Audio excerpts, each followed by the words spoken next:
Remember the Stephen King movie about a killer vehicle?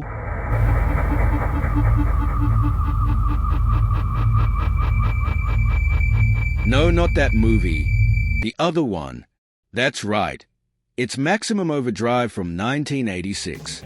Let's take a look at why this movie is now a cult classic and the iconic villain vehicle it produced.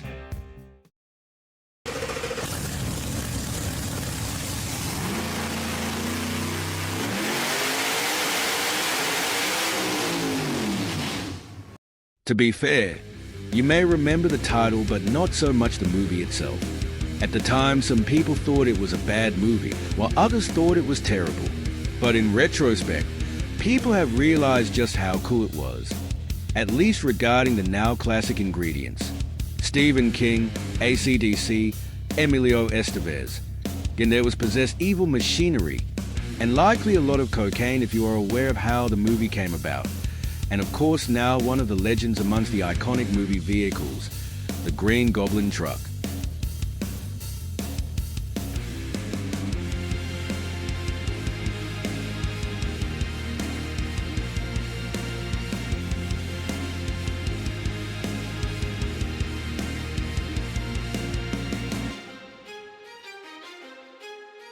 As a character long before the movie, the Green Goblin is the alias of several supervillains appearing in American comic books published by Marvel Comics. Created by writer Stan Lee, alongside Dr. Octopus and Venom, the Green Goblin is regarded as one of the three primary archenemies of Marvel's superhero Spider-Man. What has gone largely unrecognized by Marvel fans is that Stephen King's Maximum Overdrive was the first time the Green Goblin had appeared in a film production. Although it was only the Green Goblin mask, it had consistent front and center on-screen time and was the face of the primary villain. This was official, as the filmmakers acquired permission from Marvel to use the Green Goblin image.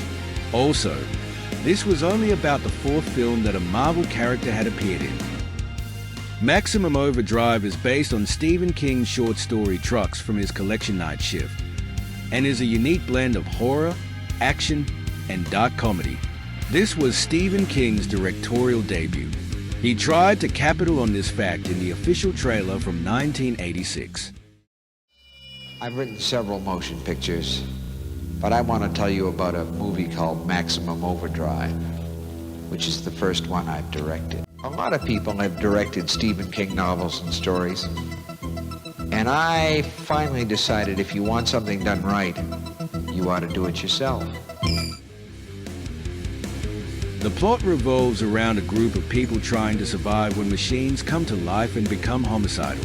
This chaos is triggered when Earth passes through the tail of a rogue comet, causing all machines, including trucks, vending machines, and arcade games, to become sentient and start attacking humans. The story primarily takes place at a truck stop where the survivors must band together to fend off the killer machines. Interestingly and disturbingly, this movie has rare simulated murder of children. Whilst it is not unusual to see a child dying in a movie in such scenes as that of a sick child or have the murder of children implied, in Maximum Overdrive you actually see a child murdered by way of a steamroller running him over. Although dozens of films have been based on Stephen King's novels or short stories, this was his only directorial effort, and as the group acdc is King's favorite band, the soundtrack was composed entirely by them, with the album Who Made Who being released as the Maximum Overdrive soundtrack. That's correct. Many acdc fans that likely aren't aware of the movie do not realize that their favorite band released one of their classic albums as a soundtrack to a Stephen King movie. The movie is almost completely made up of acdc songs. 3 tracks on the album were newly written and recorded by acdc for the album, which were Who Made Who, DT, and Chase the Ace.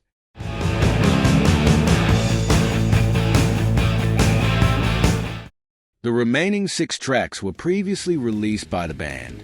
Only one song features previous lead vocalist Bon Scott, who died in 1980, which is arguably the most sentimental song for acdc fans, which was Ride On.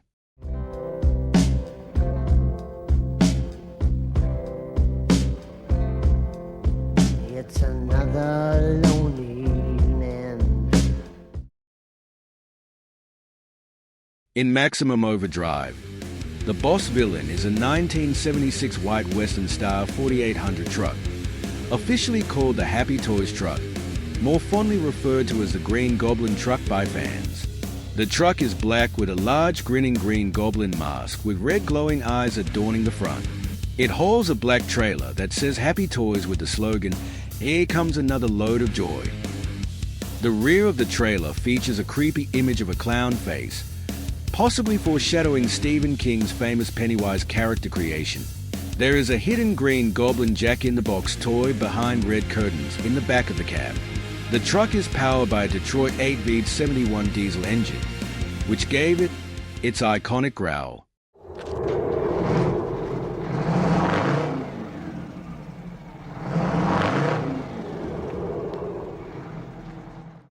Interesting fact: in 1991, Western Star Trucks was purchased by the owners of the Western Star Australian subsidiary, Terry Peabody and Bob Shand, and they owned it until 2000 when they sold it to Man Truck and Bus. The end of the machine's homicidal reign occurs when Emilio Estevez goes face to face with the Green Goblin Truck and blows it up with a rocket launcher. In reality, although the truck literally explodes in the movie, the mask survives under private ownership after the filming, restored to its original look from the movie in 2013.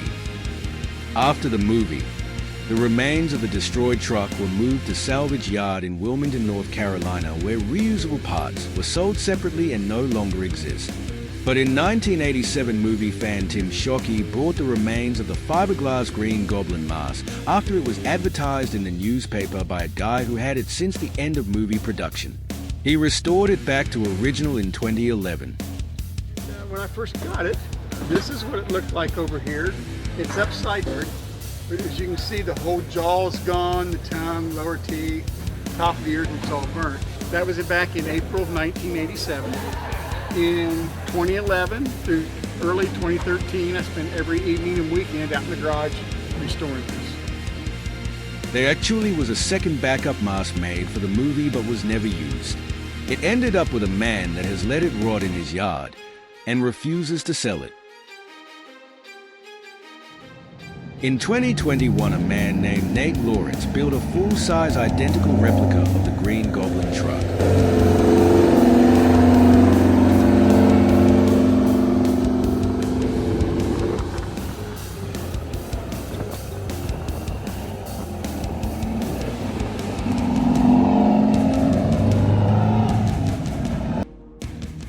And in 2023, First Gear Incorporated, in partnership with Studio Canal and Daimler Truck, created a 1/64 scale die-cast replica of the truck. So now you know. That's the iconic Green Goblin truck from the Stephen King movie Maximum Overdrive from 1986. This truck absolutely deserves its place among the top movie vehicle icons. As while some people may not know of or like the movie, the Green Goblin truck is as Freddy Krueger from A Nightmare on Elm Street, or Jason Voorhees from Friday the 13th, or Michael Myers from Halloween, where the villain is larger and more known than the movie. Let us know if you have watched the movie and are a fan of the Green Goblin truck. And don't forget to hit like and subscribe to be notified of upcoming videos.